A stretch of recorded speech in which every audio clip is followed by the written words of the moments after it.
Was Jack the Ripper real or just a myth? This question has puzzled historians, criminologists, and true crime enthusiasts for over a century.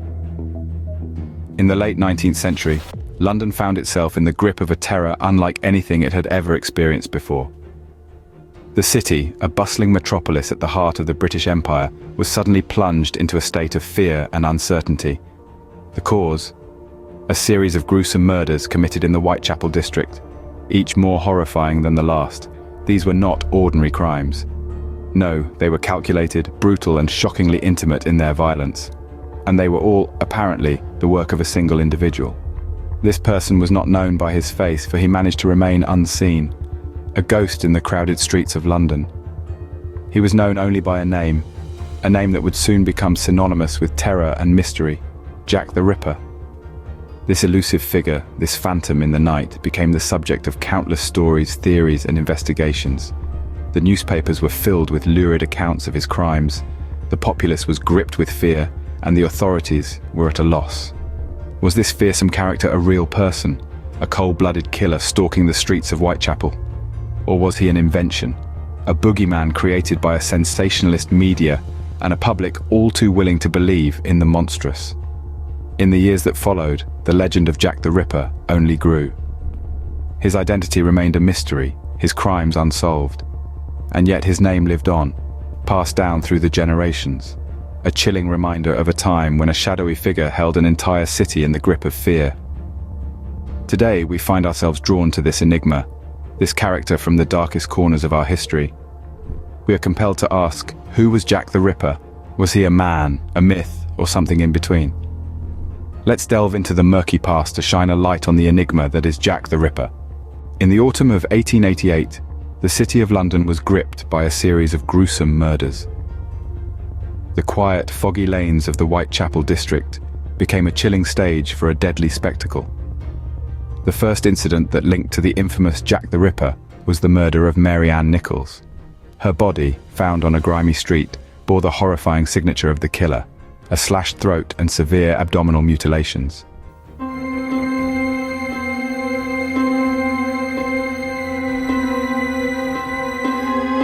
Dear Father, I just wrote to say you will be glad to know I am settled in my new place and going all right up to now. They are very nice people and I have not much to do. I hope you're all right and the boy has work.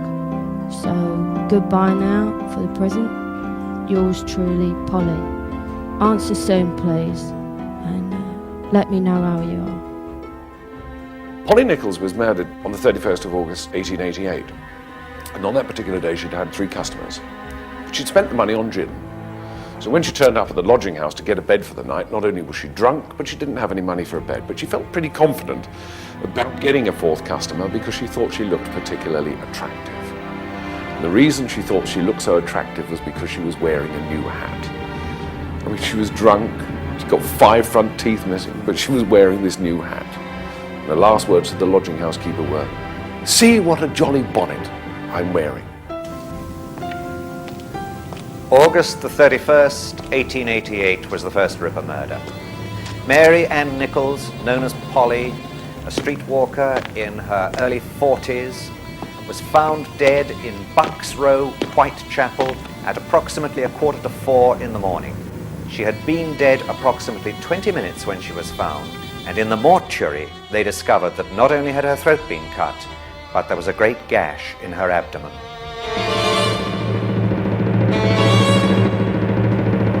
Now, these murders became very famous for a most peculiar reason.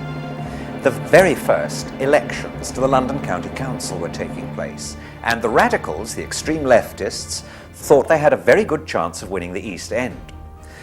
The radical newspapers, particularly the Star and the Pall Mall Gazette, 2 London evening newspapers, realized that if they wrote up the murders, they could draw attention to the terrible social conditions of the East End, and they did. And they sold more papers than anybody had thought possible. As far as the public attention was concerned, you could say that journalists were absolutely responsible for part of the fear and the fervour. When you look at the papers of the time, you see the lurid front-page illustrations on police news and equally lurid treatment of the subject on the inside. Even the Times fell for it. Even the Times was swept away by Ripper fervour and Ripper fever. A nameless reprobate, Half beast, half man is at dog. deadly, cunning. Insatiable thirst for blood. Whitechapel theme strikes again. If you could take my unit and I back to 1888 to the crime scene, I would suggest that we focus in on the first homicide. Generally, the first homicide is the focal point, is the area where the subject feels the most comfortable. And that would be the area where either he is employed or where he resides. I believe the subject would go back to the scene, go back there and kind of hang around there and fantasize and relive the crime. You can have situations where the murderer's standing here, the victim's lying there, the murderer's covered in the victim's blood, he's left his fingerprints and handprints all over the murder scene. There's no way you could combine the two. The scientific knowledge didn't exist for that to happen. So literally, you have got to catch the murderer in the act of murder. Nichols' death was not an isolated incident. Over the next few months, Annie Chapman, Elizabeth Stride, Catherine Eddowes, and Mary Jane Kelly would meet similar fates. Each woman was found brutally slain, their bodies mutilated in a way that suggested the work of a skilled, or at least knowledgeable hand. The nature of these killings was so shocking, so unlike anything the people of London had seen before, that panic began to seep into the very fabric of the city. The media, too, played its part in stoking the flames of fear. Newspapers were filled with lurid details of the crimes, each report more sensational than the last. The unknown murderer was given a name, Jack the Ripper, a moniker that sent shivers down the spines of London's residents. The press coverage was relentless, the public's appetite for the macabre seemingly insatiable. The authorities were under immense pressure to find the person responsible for these heinous acts. Despite their best efforts, the killer remained elusive, slipping away into the shadows of the city after each ghastly act. The inability of the police to apprehend Jack the Ripper only served to heighten the fear and tension that had gripped the city.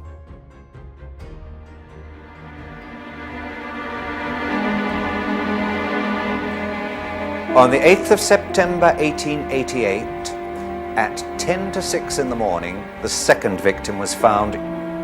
She had been kicked out of her nearby lodging house at midnight for not having the money she needed to pay for her bed. She expected to earn it, but clearly didn't find it, as she was last seen alive at 5:15, negotiating with a client who was probably Jack the Ripper on the pavement outside number 29 Hanbury Street. Her throat had been cut, she had been savagely mutilated, disemboweled, and her uterus taken away.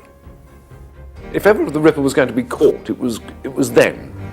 Because they're out in the backyard and a man in the next door house comes down to the yard, obviously to relieve himself, because this is what the yards were used for. And he's standing there and he hears something fall against the fence and a woman's voice say, "No." Now the fence is only 5 foot high. All he's got to do is look over the fence and he would have seen Chapman with her killer, with the Ripper. In these extraordinarily difficult cases where a roaming sexual killer attacks people he doesn't know, so you can't follow up people's associates. If he attacks prostitutes, he's attacking women who automatically go off to dark corners with half a dozen strange men every day. How on earth are you going to find which one is doing the killing? I think by Victorian standards, the investigation into the series of Whitechapel murders was conducted as well as possibly they could manage in those days. They put extra manpower on the streets. They had intensive door-to-door inquiries. All leads were followed up, even ridiculous leads. Prostitutes described a local man who had been threatening them. Well, he's short and he's stocky, and he's got the blackest hair and a black moustache and the thickest neck you ever saw. He's got a cap and like a leather apron, and he waves his knife about and he shouts, "I'll rip you up!" When the Ripper murders began, the Metropolitan Police, they rapidly announced that although they couldn't name him, they didn't even know his name, their principal suspect was a local poor Polish-Jewish immigrant, nicknamed Leather Apron. Scotland Yard quickly arrested John Pizer as Leather Apron in order to stop the press from printing inflammatory articles about an immigrant man threatening London women. There was no evidence implicating Pizer in the murders, and he was quickly released. But the incident fed ethnic tensions in the East End. The Irish were resented by the native English. The Irish themselves resented the new influx of Jewish immigrants who settled particularly in the parish of Whitechapel, because that was where the ancient two synagogues of London had always been, and they were racing in, fleeing the pogroms of Russia and Bismarck's clearances of Jews in Silesia. Onto that Jewish community is projected the idea that it's a Jew that is the Ripper, the murderer, because no Englishman, no East Ender, would actually have committed such a crime. So the Jews are already becoming, the immigrant Jew is becoming the scapegoat and the suspect for the Ripper murders. The police next turned their sights on doctors who performed amputations and surgery. Perhaps the killer who extracted organs from his victims was a doctor. It is apparently an amputation knife, a late 19th century amputation knife. And certainly it's the sort of weapon which could have done the murders. A number of medical students whose brains had been unhinged were being sought after. And in fact, there was a time when to be a doctor and to carry a bag around made you an enormously suspicious person. The idea that the Ripper was a doctor came from one and one only of the medics who examined the bodies. Dr. Baxter Phillips, after examining Annie Chapman's body, said this was the work of an expert.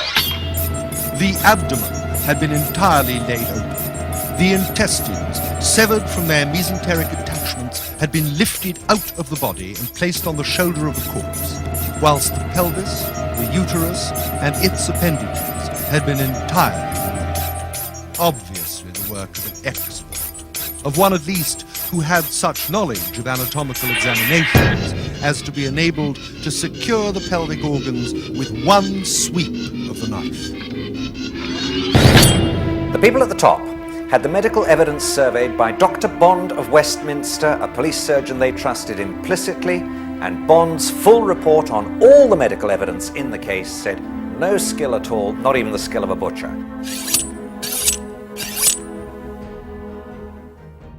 These terrifying incidents marked the beginning of the legend of Jack the Ripper.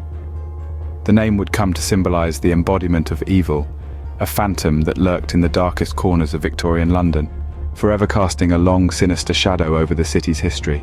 The identity of Jack the Ripper has remained a mystery, with a pool of suspects that is as diverse as it is baffling. In the grimy underbelly of Victorian London, many figures emerged as potential culprits. Among the most notorious was Aaron Kosminski, a Polish barber who suffered from paranoid schizophrenia. Despite his mental instability, he was never formally linked to the Whitechapel murders. Another suspect was Montague John Druitt, a barrister and school teacher. His own family suspected him of being the Ripper due to his supposed sexual insanity and his untimely death shortly after the last murder. Yet the timing of his demise remains the only circumstantial evidence against him. Then there was Francis Tumblety, an American quack doctor who had a well-known disdain for women and a collection of uteruses. His peculiarities and misogynistic tendencies painted him as a strong suspect. However, no direct evidence ever connected him to the brutal killings. The list of suspects didn't stop there.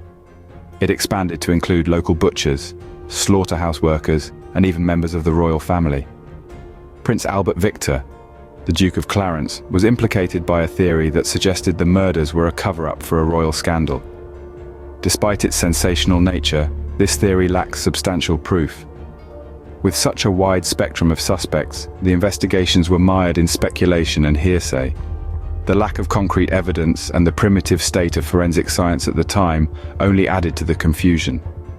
The reality was that anyone in blood-stained attire, which was common due to the era's prevalent slaughterhouses, could be suspected. While some suspects were more plausible than others, none could be definitively linked to the crimes. Theories abounded, but the truth seemed to slip further into the foggy alleyways of Whitechapel. The Ripper, whoever he was, had skillfully evaded capture and left a legacy of fear and fascination that lingers to this day. Despite the numerous suspects, the true identity of Jack the Ripper remains shrouded in mystery. Adding to the mystery and fear were a series of letters, allegedly written by the Ripper himself. These letters, saturated with chilling details and marked with a signature that would become infamous, were sent to various media outlets and police authorities during the height of the Whitechapel murders. The content of these letters was as unsettling as the crimes themselves. The sender reveled in the horror of the acts, describing them with a disturbing level of enjoyment. The letters also contained predictions of future crimes, adding an additional layer of terror to an already fearful city. Perhaps the most famous of these correspondences is the From Hell letter, which was received by George Lusk, the leader of the Whitechapel Vigilance Committee. Accompanied by a small box containing half a human kidney, the letter's author claimed to have fried and eaten the other half. This gruesome letter, more than any other, sent shivers down the spines of the Victorian public. The impact of these letters on the public was profound. They created a sense of panic and dread that permeated through the streets of London. They also influenced the investigation, as authorities were led on a wild goose chase, attempting to trace the author through handwriting analysis and postal marks. But were these letters authentic? Or were they the work of opportunistic hoaxers, capitalizing on the public's fear and fascination? Some experts argue that the letters' intimate knowledge of the crimes suggests they could only have been written by the killer. Others counter that the details could have been gleaned from newspaper reports, and the letters were likely the work of journalists seeking to sell more papers. Regardless of their authenticity, there's no denying the impact these letters had on the legend of Jack the Ripper. They introduced a name that would echo through the annals of criminal history, and they amplified the terror of a city already gripped by fear. Whether genuine or hoaxes, these letters played a crucial role in shaping the legend of Jack the Ripper.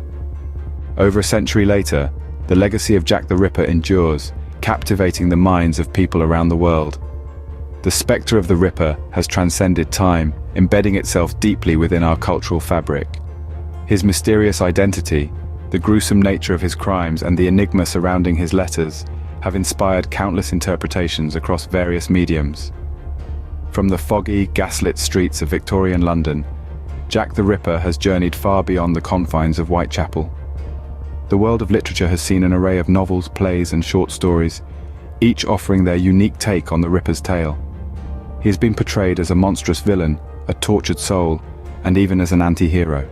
Each narrative, whether it humanizes or demonizes him, adds another layer to the already complex Ripper legend. The silver screen and television haven't been immune to the Ripper's influence either.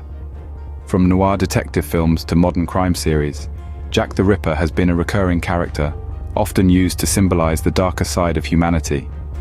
His story has been reimagined through the lens of various genres, from horror to drama, and even romance. Even in pop culture, the Ripper's presence is felt. His name has been used in music, video games, and graphic novels, and his image has been immortalized in countless works of art. But why does the mystery of Jack the Ripper continue to captivate us? Perhaps it's our fascination with the macabre, or our desire to solve the unsolvable. Or perhaps it is the allure of the unknown, the thrill of the chase, and the tantalizing possibility of uncovering the truth that keeps us enthralled. Whether a man or a myth, Jack the Ripper has left an indelible mark on our collective consciousness. His legacy is a testament to the enduring power of mystery, the allure of the unknown, and our insatiable curiosity about the dark corners of human nature. Despite extensive investigations and numerous theories, the mystery of Jack the Ripper remains unsolved. As we peel back the layers of this enduring enigma, we find ourselves entangled in a web of questions without clear answers. The foggy streets of Victorian London, the gruesome Whitechapel murders, the chilling letters, and the multitude of suspects. Each element adds to the complexity of the mystery that is Jack the Ripper. While the macabre dance of death that played out in the autumn of 1888 was undoubtedly real, the identity of the man behind the moniker remains shrouded in uncertainty. Over a century of speculation has given birth to a multitude of theories, each more compelling than the last. From local butchers to members of the royal family, the list of potential culprits is as diverse as it is perplexing. As we grapple with the question of Jack the Ripper's true identity, we must also consider the role of the media in shaping the narrative. The letters, whether genuine or fabricated, heightened the sense of terror and fueled public fascination. This fascination persists today, with the Ripper's tale continuing to captivate audiences worldwide.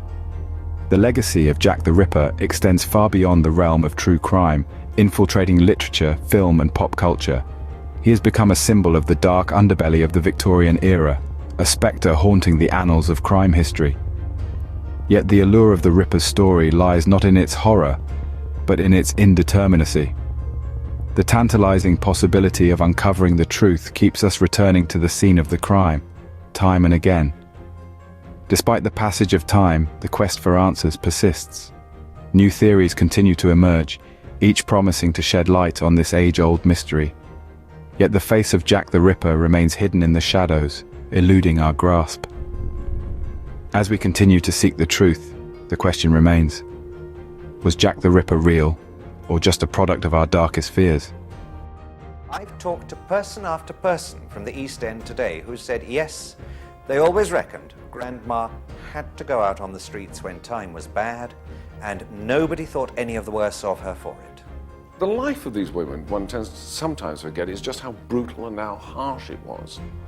You could buy one of these women for 3 pennies, or 2 pennies, or a loaf of stale bread. The price of 3 pennies was fixed because that was what the women would pay for a large glass of gin. The overcrowding that happened was rife. People didn't normally live in a house. They had a room in a house, and possibly 5 or 6 people in their family lived in that room. There were times when people didn't earn any money whatsoever. So they would live in what were called doss houses or common lodging houses, which costed a lot of money. And there, people were drunk and didn't have any food.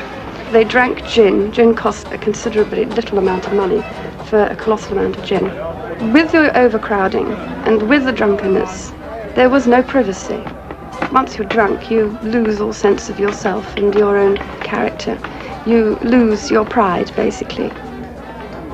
The East End at nightly had something like about 7,000 of these women either walking the streets or trying to get into the common lodging houses or doss houses. Even 20 years later, when Jack London came to London, he found that women like this could be bought for a loaf of stale bread or for a penny or 2pence at the most.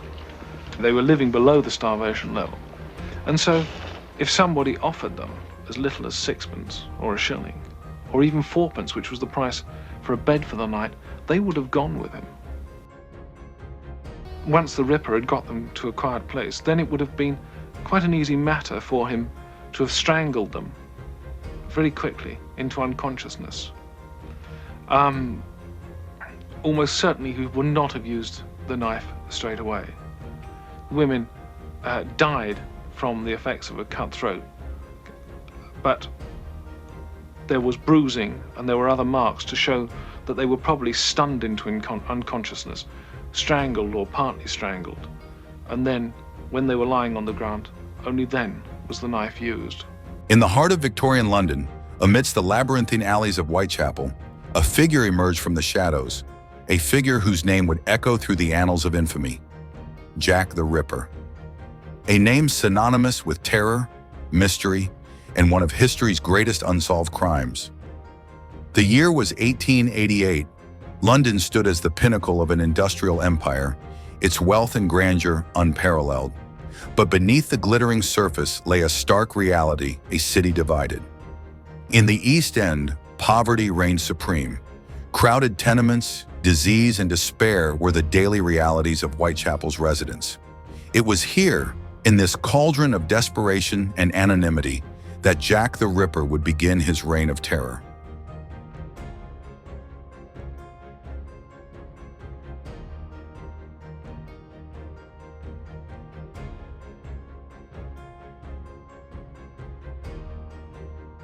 On the morning of August 31st, 1888, the body of Mary Ann Nichols was discovered in Bucks Row. Her throat had been savagely cut. What began as a tragic murder soon spiraled into a pattern of horror that would grip the city. Over the course of the next 3 months, 4 more women, Annie Chapman, Elizabeth Stride, Catherine Eddowes, and Mary Jane Kelly, would fall victim to the Ripper's blade. Their lives were marked by hardship, their deaths by unspeakable brutality. The Metropolitan Police faced a challenge unlike any they had encountered. With no forensic tools, no fingerprints, and no clear suspect, they were left to piece together fragments of a puzzle. Letters signed Jack the Ripper began arriving, taunting authorities and fueling public panic. Dear boss, I keep on hearing the police have caught me, but they won't fix me just yet. I have laughed when they look so clever and talk about being on the right track. That joke about leather apron gave me real fits. My knife is so nice and sharp. I want to get to work right away if I get a chance. Keep this letter till I do a bit more work. Then give it out straight. The city became a hive of fear and speculation. Was the Ripper a madman, a surgeon, or a man hiding in plain sight? In the years since the murders, countless theories have emerged about the identity of Jack the Ripper. From royal conspiracies to disgruntled butchers, the suspects range from the plausible to the outlandish. Yet each theory only deepens the mystery. It's a year after Sherlock Holmes first appeared in print. You've got the Victorian gaslit streets of London. You've also got the appeal of the name, Jack the Ripper. The murders became famous. Once the name Jack the Ripper had been invented, they became a total sensation. It wasn't enough only that the woman should be killed, but also should be mutilated. Be sure about that. Every part of the body should be hacked together. They were the first sexual serial murders to occur in a major town, a leading capital city, and they were the first to achieve international publicity. History of American crime.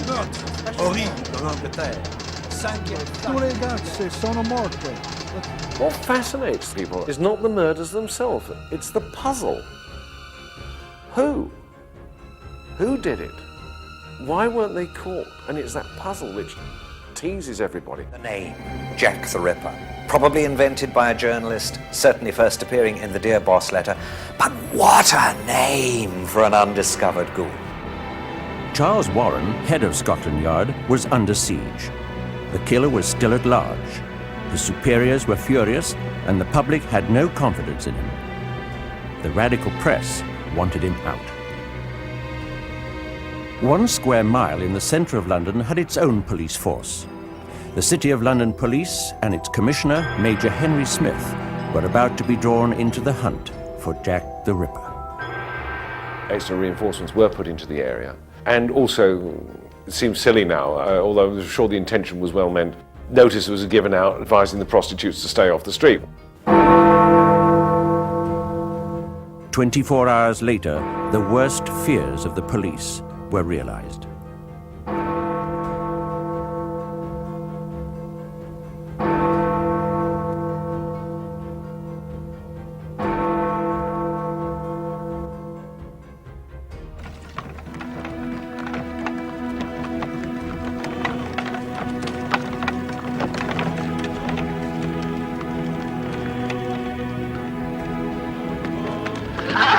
The first victim that night was Elizabeth Stride, nicknamed Long Liz. She had been seen hustling for trade up and down a little road called Berners Street in the East End during the evening from 11 p.m. Her body was found at about 1 o'clock in Dutfield's Yard, a little opening off Berners Street. Her throat had been cut, but she'd not been mutilated, and it is thought that the Ripper may have been frightened off by hearing Diemschutz's pony and trap approaching. Murder slipped out from behind the gateway, headed west, and crossed the invisible boundary. No big wall or ditch to jump, it's just crossing from one side of the street to the other. Crosses from Scotland Yard territory into the city. It is there, then, he picks up the second prostitute on that night, a prostitute called Catherine Eddowes. Night, old cock.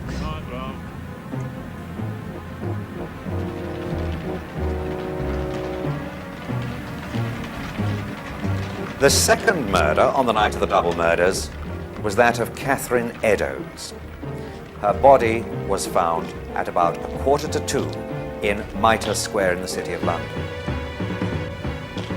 She had been appallingly mutilated, her throat cut, V's cut in her cheeks pointing up to the eyes, her eyelids nicked through, the tip of her nose cut off, and the usual ripping and abdominal mutilation, with her uterus and one kidney taken away by the murder. Now, nobody has seen or heard a thing. Not the policeman on the beat, the policeman and his family, in the house opposite, the night porter with the door partly open.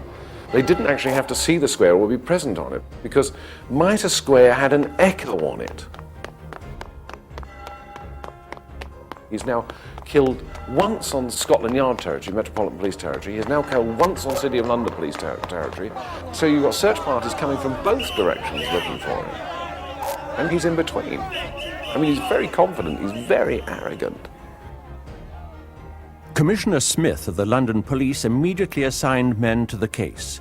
He was not about to be criticised as incompetent and hopeless as press cartoons portrayed his counterpart, Sir Charles Warren. At the same time, 4,500 East End women who were concerned about brothels and raucous taverns in Whitechapel signed an impassioned letter to the Queen. Madam, we the women of East London feel horror at the dreadful sins that have been lately committed in our midst, and grief because of the shame that has fallen on our neighbourhood. We have learnt much of the lives of those of our sisters who have lost a firm hold on goodness and who are living sad and degraded lives. We would also beg that your Majesty will call on your servants in authority and bid them put the law which already exists in motion to close bad houses within whose walls such wickedness is done and men and women ruined in body and soul. We are, Madam, your loyal and humble servants. There was a feeling that what happened to these women deserved to happen to them. The average Victorian regarded a prostitute as a gay woman. Now, they use the word gay not in the sense that we use it today as meaning homosexual. They use the word gay as meaning nymphomania. Prostitutes were all nymphomaniacs, that was why they were prostitutes. Therefore, they were on the streets for their pleasure. The fact that they were there out of sheer economic desperation and necessity is rarely considered. Therefore, they're on the streets for their pleasure. The wages of sin is death. Therefore, what happened to them deserved to happen. So why waste too much time over these women? It's another piece of street cleaning. After the murder of Catherine Eddowes, women in the West End feared for their lives. The Ripper was both bloodthirsty and unpredictable. This was someone who was killing individuals, but was clearly sending a message to society generally, so that everyone begins to perceive him as talking to them directly. And that's, again, that's the change that happens, is when the killer suddenly realizes, I'm only killing one person at a time, but in a way I am assaulting society. 15,000 constables manned the streets. 1,500 undercover detectives prowl the docks in Covent Garden, including a director of the Bank of England, who disguised himself as a common labourer. Out of necessity, the sneaker was invented. In common with hundreds of others, I was drafted there and we patrolled the streets, usually in pairs, without tangible result. We did, however, rather anticipate a great commercial invention. To our clumsy regulation boots, we nailed strips of rubber, and so ensured some measure of silence when walking.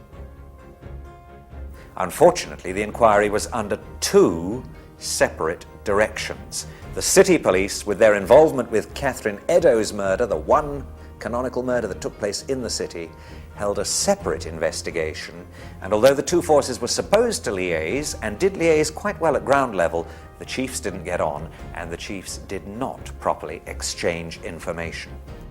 Soon, citizens took matters into their own hands.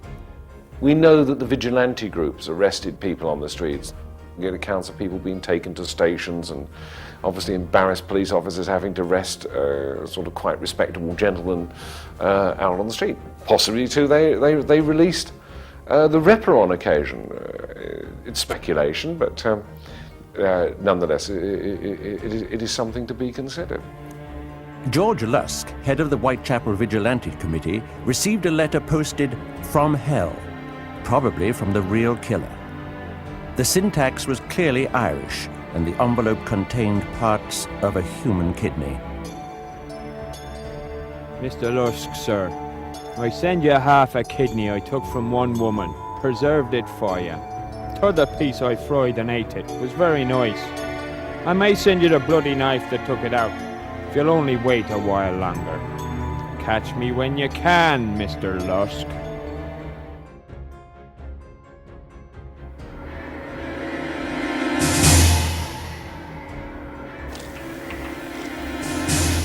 On the night of the 8th, 9th of November, it's raining, she's out on the street, she's looking for customers.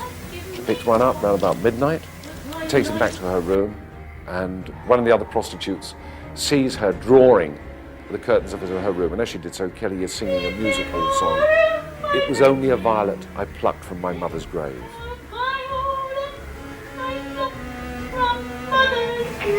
Around about 3:30 in the morning, she picks up the Ripper. Some people living in Miller's Court hear a faint cry of murder. It's almost certain that it was at that point that the Ripper, lying on the bed beside Mary Kelly, throws the sheet over her head and makes his first thrust through the sheet with a knife. And he has several hours to work over.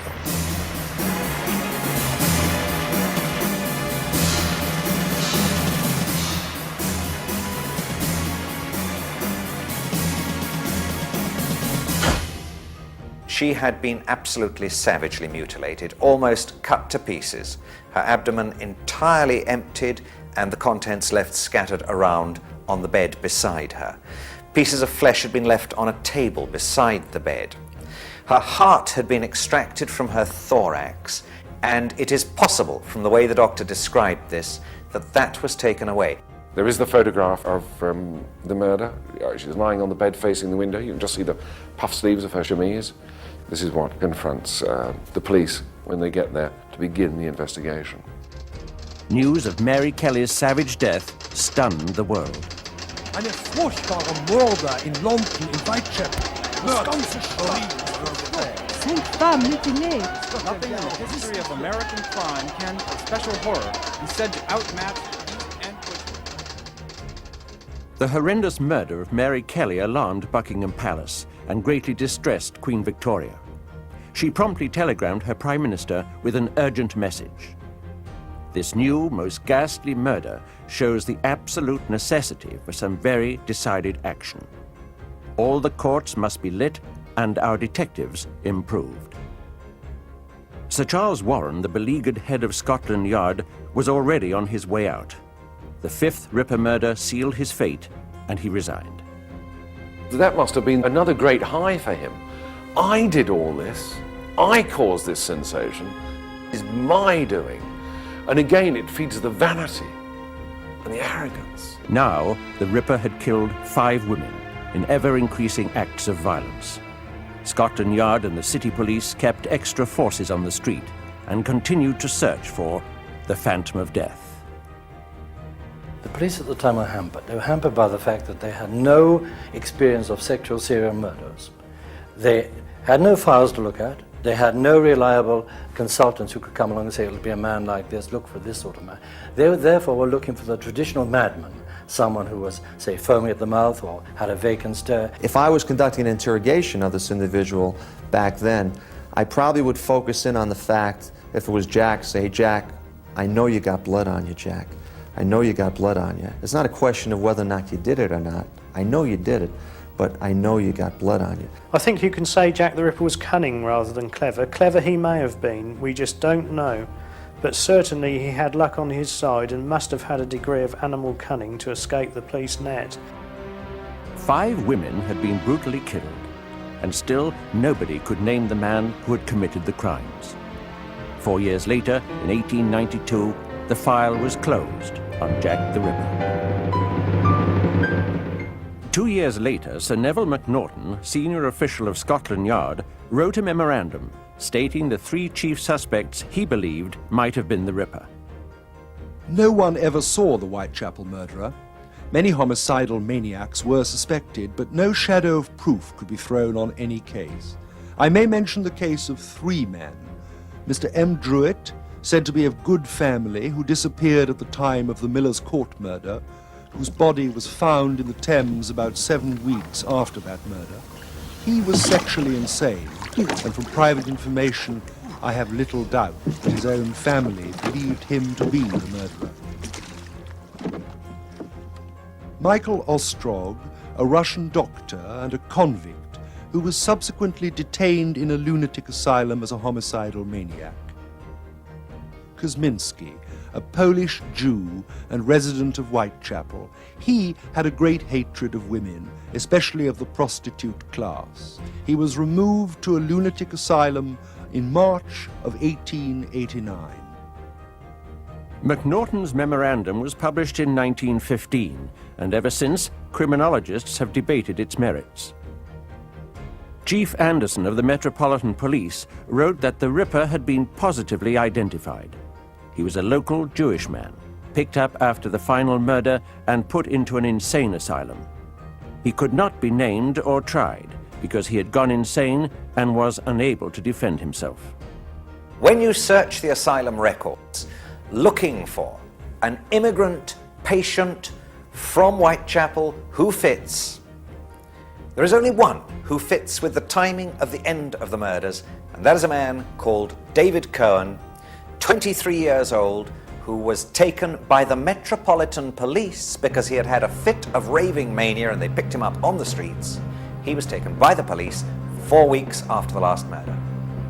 It looks as though David Cohen was the man they believed was Jack the Ripper. While 19th century police believed that a serial killer was a homicidal maniac, this view would be expanded in the 20th century, when 70 more suspects would be named as Jack the Ripper.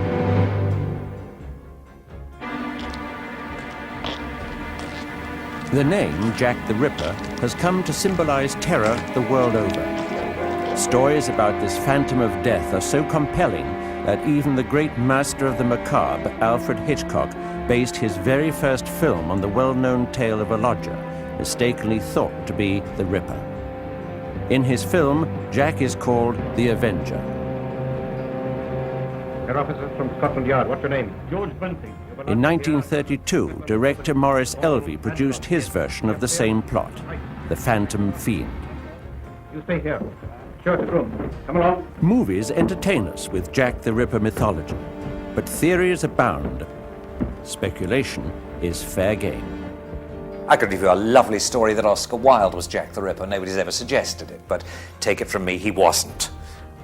The only person who hasn't been dragged in yet, and I'm just waiting for it to happen, I've thrown out a few in, is Florence Nightingale and Queen Victoria herself. Both of those are completely out of the score for the moment, but just wait.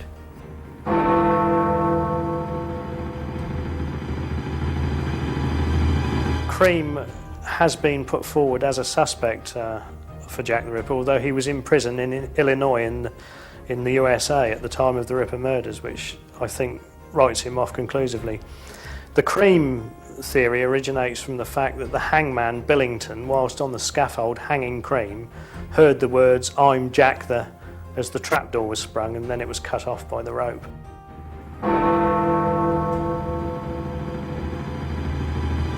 Sir Arthur Conan Doyle, creator of Sherlock Holmes, speculated on a Jill the Ripper. If a man was in disguise as a midwife, he could move about the streets with blood-stained clothes, undetected.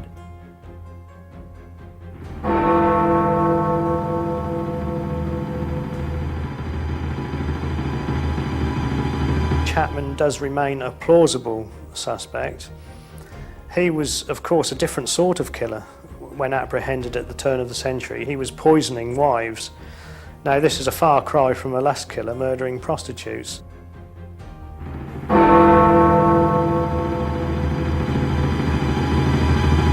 If you are fascinated with the mystery of Jack the Ripper, you are a Ripperologist. Using modern FBI profile techniques is one tool this historian used to focus on self-proclaimed Dr. Rosalind Donston as a very plausible Ripper. It started with his wielding a sword when he was 18 years old as a surgeon and soldier in Giuseppe Garibaldi's Italian campaign in 1855. And bit by bit, over a long period, as I managed to find out about his service with Garibaldi. I managed to find out his medical experience. I managed to find out his association with prostitutes. I managed to find that 5 people independently at a later date were pointing to him as the Ripper, or potentially the Ripper.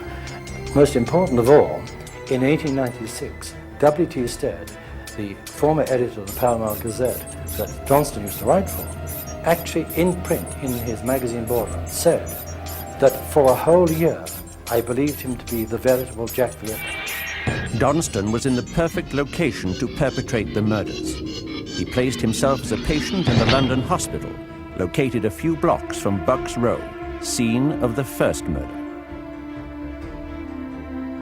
His actual capacity to become a serial killer died, of course, with his failure in health. He was no longer, after 1889, capable of another cycle of murders.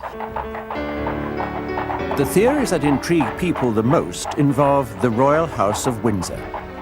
It is a shocking thought that a member of the monarchy, the head of a great nation, could actually be involved in the crimes of Jack the Ripper. It all centers on this man, the black sheep of the royal household, Prince Edward Albert, Duke of Clarence, was grandson of Queen Victoria and heir to the throne. Physically weak and poor in his studies, he was a target of gossip, especially about his sexuality. He died in 1892 of influenza or syphilis. The stories vary.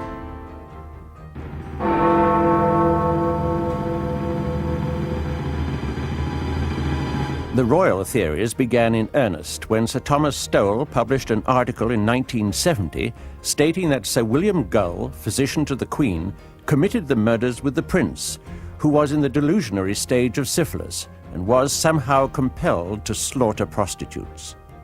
And in that way, leaps and bounds, almost like a fantasy game, the Duke of Clarence was dragged in for the first time. That immediately attracted worldwide attention because anything to do with the royal family sells newspapers. Then, in 1973, a bizarre new twist. The prince had fathered a daughter with an East End Catholic woman. Gull and Freemasons covered up for the prince. And the whole thing was a Masonic conspiracy to save the crown because the Duke of Clarence had done something he shouldn't have done. He had married a Roman Catholic lady and had a child by her, and that was death for the royal family. So, in fact, all the people who knew about it had to be eliminated. There were 5 prostitutes. According to that theory, Gull and the prince rode through Whitechapel in a coach and sought out Mary Kelly and the 4 other prostitutes.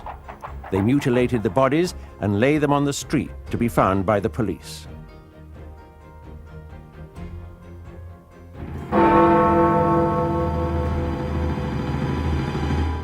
The most recent theory involves a brilliant but strange young man, J.K. Stephen. He was hired as a tutor for Prince Eddie. The royal family had no idea about that J.K. Stephen was a homosexual and had personal problems. And they developed a very strong relationship between them. Very strong. When the prince became engaged to Mary, an infuriated Stephen went on a murderous rampage of prostitutes, with Prince Eddie as his lookout. J.K. Stephen, who I think was Jack the Ripper, was a loner to some extent. But he was more than a lust murder. He really wanted to kill the woman piece by piece. If any of these theories are true, there was a cover-up of majestic proportions. That the heir to the English throne was either an accomplice to the Ripper murders or Jack the Ripper himself is the stuff of bestsellers and television movies.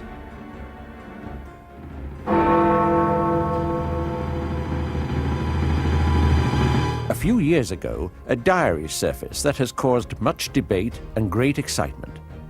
James Maybrick supposedly wrote that he committed the Ripper murders. James Maybrick was a Liverpool cotton merchant who died in 1889 and whose wife was convicted on very dubious evidence of having poisoned him.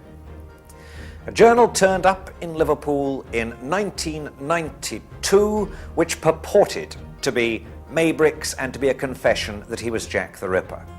Very few of us believe it. The diary is not in Maybrick's handwriting. There is internal evidence to suggest that it is not a genuine piece of work with knowledge of the murders, and an examination of the inks appears likely to show in the long run that it is definitely a modern forgery. He fails in too many ways. He just fails the test. But again, it's one of those tantalizing, every time you hear something new and you hear about a new possibility, you jump at it hoping, this is the one. We're going to find out who it was. I think there is evidence about, but people don't always realise whether they've got, simply because the legends are taken over. The films blur the issue. I mean, I've been astonished at the number of people, for instance, they look at the Michael Caine film, Jack the Ripper, and say, oh, the mystery solved. It's not. I mean, the whole thing, about 99% of it is fiction. But for a lot of people, that's the solution to the case. So, therefore, if they do come across evidence, if they do come across documentation, they're not going to put it forward because they think the mystery has been solved.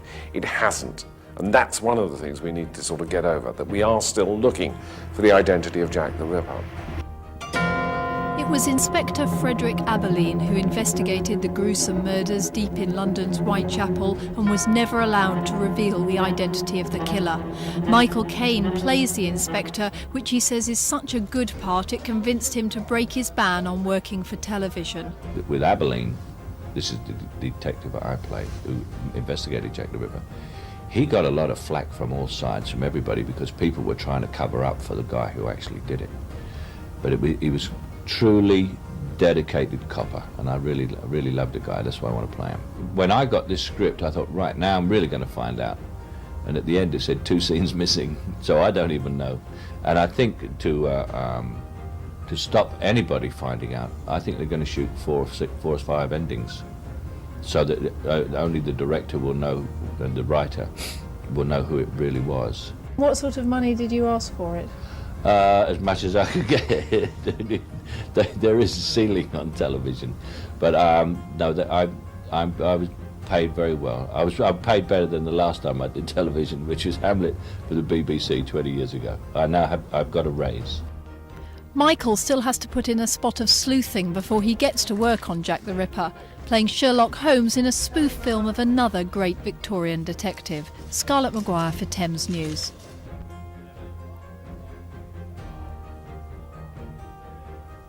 Scotland Yard in London and New York. This American was at large in London at the time of the murders. The police were seeking him at the height of the murders. He was arrested after the Miller's Court murder, at which time, of course, the murders ceased. He escaped from England in early December 1888 and got back to America and was never arrested by Scotland Yard, despite the fact that they sent a team of detectives to America to try and catch him.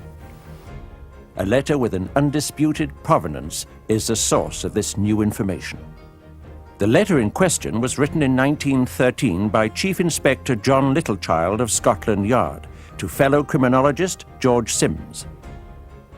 To Littlechild's mind, he thought that this man could well be Jack the Ripper, and he's American, he's genuine, and we've got documentary evidence of his flight to America.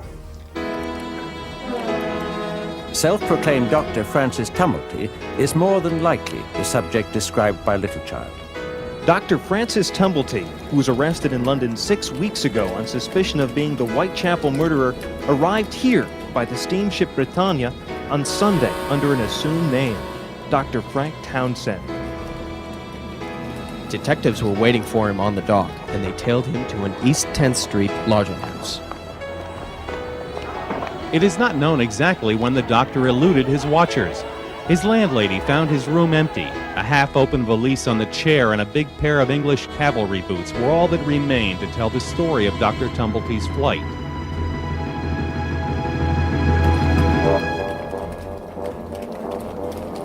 Tumblety used many aliases. He may well have chosen the name Blackburn to purposely align himself with an infamous Dr. Luke Blackburn, a staunch Confederate and instigator of nefarious plots during the time of the Civil War. Dr. Tumblety, alias Blackburn, the person who was arrested in London a week ago as Jack the Ripper, was a well-known character in Brooklyn many years ago. In the 60s, he used to walk down the street in his uniform, accompanied by a big dog. April the 16th, 1865. President Abraham Lincoln was assassinated. Tumblety, possibly mistaken as the infamous Confederate Dr. Luke Blackburn, was arrested. This was the report Colonel Baker gave Washington about their prisoner. All his papers were examined. He has gained an extensive notoriety as an impostor and quack, but nothing was found in them lending to implicate him with the assassination. Within a few weeks, he was released. Washington, D.C., May 26, 1865. To the Honorable E.M. Stanton, Secretary of War. Sir, I have the honor to recommend the release from custody of F. Tumblety, prisoner now at the Old Capitol. Very respectfully yours, H.G. Burnett, Provost, Colonel, and Judge Advocate. Tumblety wrote in one of his 3 published books, "I am the most well-known person in the entire city of Washington."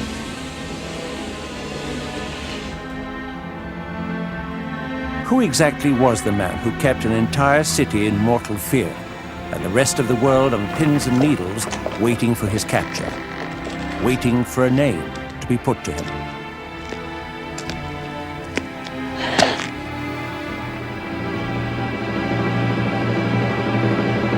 Serial killing is certainly as old as human society is. When you have a form of behavior that is so connected to the intimate details of childhood and family upbringing, so for as long as there have been children and families, there have probably been these kind of characters. Though over a century has passed, the legend of Jack the Ripper endures. He remains a shadowy figure, a symbol of unpunished evil. But perhaps the true horror lies not in his identity, but in what he revealed, a dark mirror to the inequalities and fears of Victorian society. Jack the Ripper's identity may remain a mystery, but his story continues to haunt us, a chilling reminder that some shadows refuse to be banished by time.